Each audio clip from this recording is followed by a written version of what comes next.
Hola, muy buenos días. El día de hoy, miércoles, vamos a ver las materias de español, matemáticas, historia, formación cívica y ética y educación socioemocional.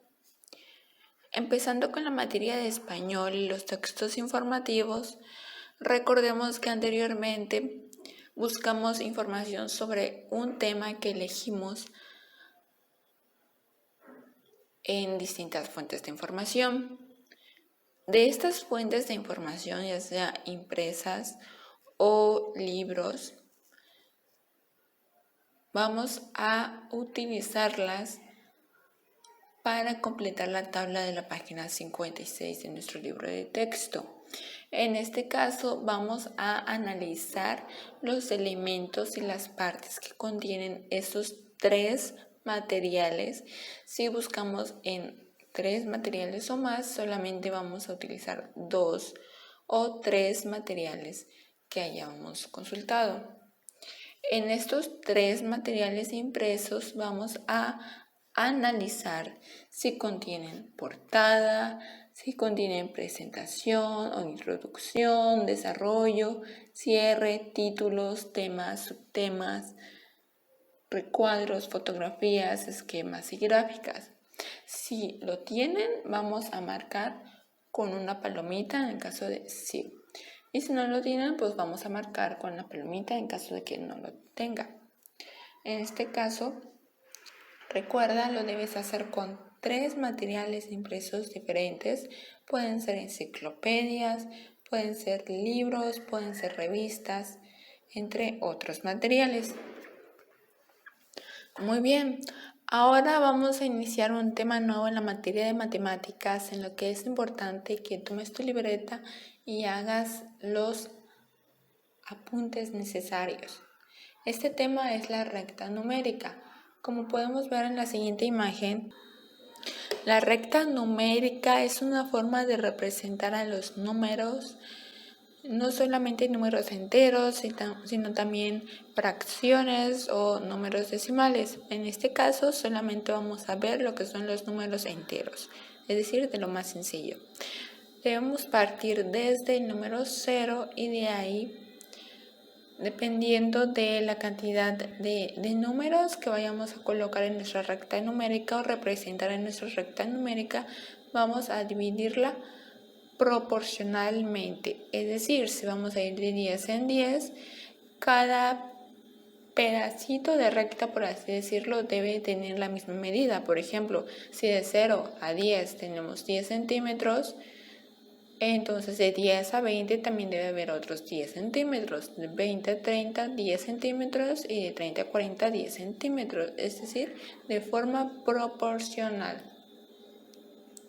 Y así, ya sea que representemos en la recta números como de 5 en 5, de 100 en 100, de 1000 en 1000, entre otros. Siempre lo debemos hacer de forma proporcional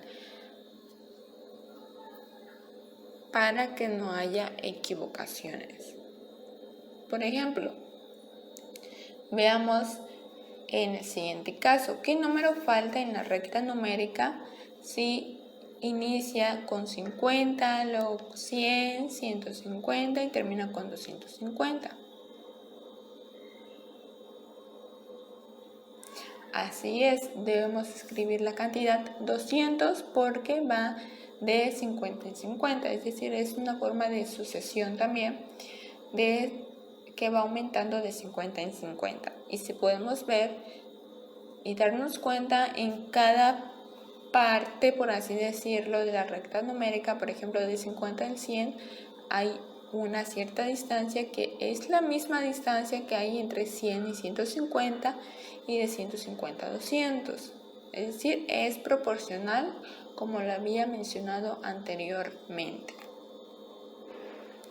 Ahora bien, en la siguiente actividad de matemáticas vamos a utilizar 3 listones de papel, puede ser de hojas blancas, puede ser de cartulina u otro papel, pero con las siguientes medidas. El primer listón debe medir 1 metro, es decir, 100 centímetros. El segundo listón, 50 centímetros. Y el tercer listón, 25 centímetros. De ahí vamos a tomar el listón de 1 metro y lo dividiremos a la mitad sin cortarlo. Es decir, solamente vamos a señalar con algún color o algún lápiz una pequeña línea que se represente o se ubique justo a la mitad del listón. Después de ahí vamos a hacer lo mismo con el listón de 50 centímetros. Es decir, aquí en el listón de 50 centímetros vamos a marcar esa pequeña línea justo a los 25 centímetros. Y en el listón de 25 centímetros vamos a marcar la línea justo donde está el 12.5, que es la mitad de 25. Muy bien, a partir de lo anterior responderemos en nuestro libreta lo siguiente. ¿En cuántas partes se dividieron los 3 listones? ¿Todas las partes tienen la misma distancia en los 3 listones? ¿Tendrán la misma distancia cada parte en los 3 listones? ¿Y todos los listones tienen 2 medios? ¿Sí? ¿No? ¿Y por qué? Muy bien. Ahora es momento de realizar la actividad de la página 48 de nuestro libro de matemáticas. En este caso lo vamos a contestar con algún familiar y localizaremos en cada recta numérica los números que nos indican. En la primera recta vamos a ubicar el número 5, en el segundo el número 10 y en la última recta los números 4 y 20 dependiendo de los números que ya nos esté dando en la recta. Por ejemplo, si en la primera tenemos ubicado 0, 1, luego iría el 2, 3, 4 y 5. ¿Ok? Tenemos que recordar que cada pedazo o cada parte de la recta debe medir lo mismo. Por ejemplo, si del 0 al 1 mide 1 centímetro en nuestra recta, entonces el 2 lo tenemos que ubicar a 1 centímetro del 1 para que sea la misma distancia en todos los casos. De igual forma, en la segunda recta de números, si nos pide ubicar el número 10, podemos irnos de 2 en 2, es decir, 0, 2, 4, 6, 8, 10, siguiendo la misma distancia en cada parte. Muy bien, ahora es momento de hablar acerca de la materia de historia. Recordemos que las distintas aportaciones o expresiones de la cultura mesoamericana fueron el calendario, la escritura, el arte y también las matemáticas. Como podemos ver en el sistema numérico maya, que se basó en puntos y líneas, como lo podemos ver en la siguiente imagen, y al 0 representado con una concha. En este caso, la primera actividad de historia consiste en diseñar un símbolo numérico para representarlo un día que consideremos importante o especial. Por ejemplo, un día que sea día de cumpleaños de algún compañero.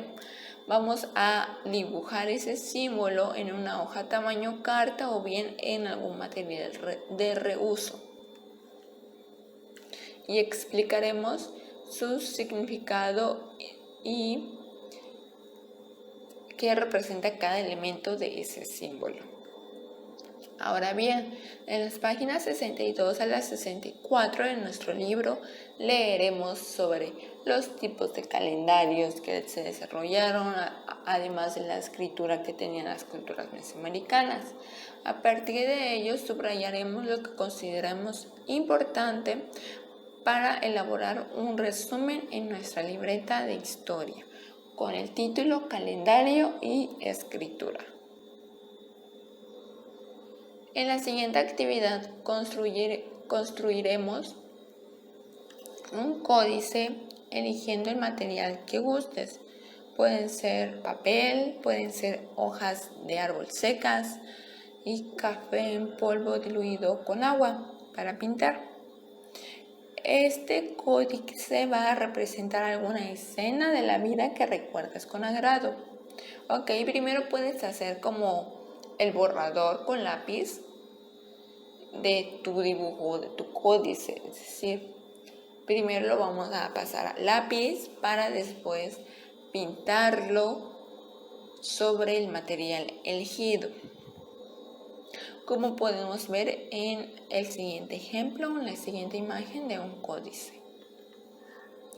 Enseguida y después de haber leído el tema de las expresiones de la cultura mesoamericana anteriormente, vamos a contestar las siguientes preguntas en nuestra libreta de historia. ¿Cuándo se desarrollaron esas expresiones? ¿Dónde se desarrollaron? ¿Qué características tuvieron y cuáles fueron sus aportaciones culturales? Ahora bien, pasando a la materia de formación cívica y ética, recordaremos acerca de los derechos de los niños. Estos derechos se encuentran estipulados en nuestra Constitución. Entre estos derechos encontramos el derecho a ser un niño, a vivir la infancia como tal, sin ser explotado, sin ser maltratado, discriminado o forzado a trabajar. También tienen el derecho a crecer en libertad, a tener una identidad, así como un nombre, a una nacionalidad, a tener salud, derecho a tener cuidados especiales, a tener una buena educación, a ser protegidos en ciertos casos de peligro, además de que tienen derecho a no ser abandonados ni ser maltratados, a no ser discriminados y a tener una familia, entre muchos otros derechos que tienen los niños y los jóvenes. Ahora bien, a partir de los derechos de los niños y jóvenes, completaremos la siguiente tabla anotando cómo cada acción contribuye a que niñas, niños y adolescentes ejerzan sus derechos. En la primera acción dice: construir escuelas en comunidades que aún no cuentan con este servicio. En este caso, ¿qué derecho permite ejercer? Por ejemplo, aquí claramente se puede ver que el derecho que se está ejerciendo es el derecho a la educación. ¿Por qué? Porque las escuelas son lugares en donde los alumnos, los niños y adolescentes reciben educación de forma gratuita.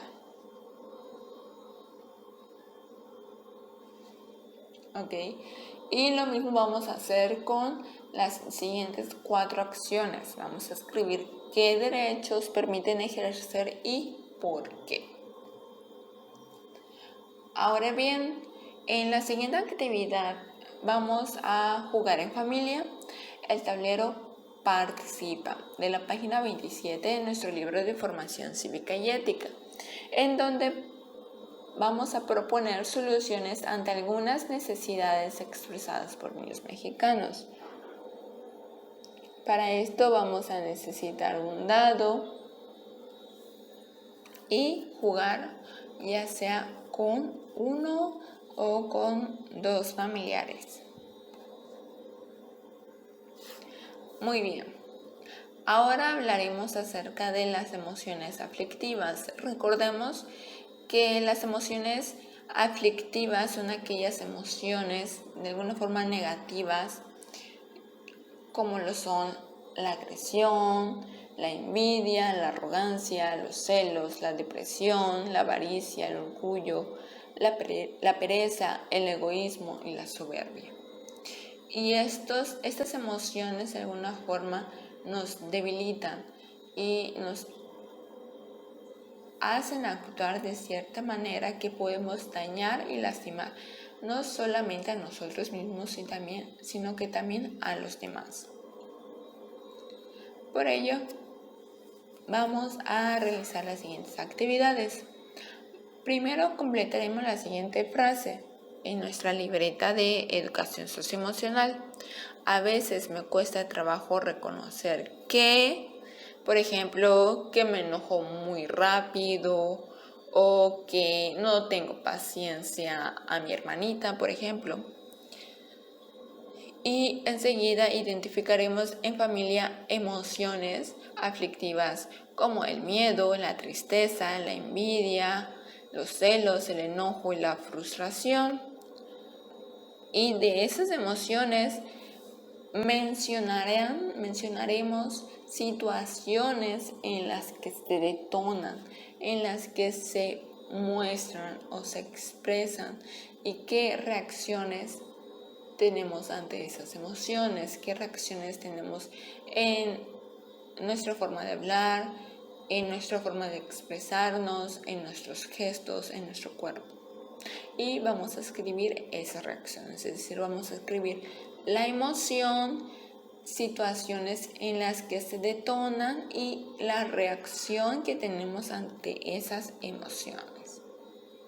Enseguida elaboraremos una máscara en la que representaremos una emoción aflictiva como un monstruo. Esto lo podemos elaborar con cualquier material que tengamos en casa. Esta máscara va a representar una emoción aflictiva como el enojo, la envidia, la avaricia, el egoísmo, los celos, entre otros. Y después en nuestra libreta vamos a escribir como título el nombre de la emoción aflictiva que elegimos y por un lado 3 frases que alimentan esa emoción aflictiva, es decir, 3 pensamientos que generan o refuerzan las emociones aflictivas. Por ejemplo, frustración, siempre es lo mismo, nunca lo logro. O celos, a mi hermano lo quieren más que a mí, a él lo dejan hacerlo lo que quiere. ¿Ok? Son 3 frases o pensamientos que alimentan la emoción aflictiva. Y por otro lado vamos a escribir 3 frases o pensamientos que no alimentan las emociones aflictivas, sino que las debilitan hasta desaparecerlas. Por ejemplo, en caso de frustración podemos escribir: yo puedo con todo, yo tengo la capacidad para hacerlo. Por decir un ejemplo, tú vas a elegir la emoción aflictiva para crear tu máscara y las 3 frases que alimentan esa emoción y 3 frases que no alimentan esa emoción. Muy bien, espero que hayan quedado las actividades claras. En caso de que tengas alguna duda, puedes preguntar y mucho éxito.